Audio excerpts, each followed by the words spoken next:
আসসালামু আলাইকুম। শুনছেন সংবাদ শিরোনাম।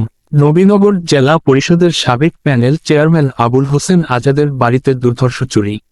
এখন শুনবেন বিস্তারিত।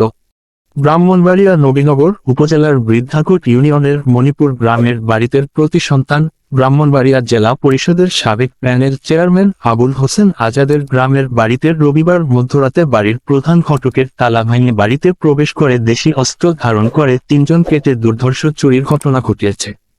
এতে কয়েক লক্ষ টাকার ক্ষয়ক্ষতি বেঁচে নগদ অর্থ সহ fridge, TV, oven, Blender machine, gas cylinder সহ যাবতীয় মালামাল এসময় চুরি করে নিয়ে যায়। মণিপুর গ্রামবাসীর সাথে কথা বলে জানা যায় এই গ্রামেরই কিছু চিহ্নিত চোর রয়েছে। বেশ কয়েকবার চুরির ঘটনা ঘটিয়েছে। গ্রামবাসী উপজেলা প্রশাসনের নিকট আকুল আবেদন করে বলেন, চিহ্নিত চোরগুলোকে কঠিন হস্তে দমন করলে আর এরকম চুরির ঘটনা ঘটবে না। ব্রাহ্মণবাড়িয়া 24.নিউজ।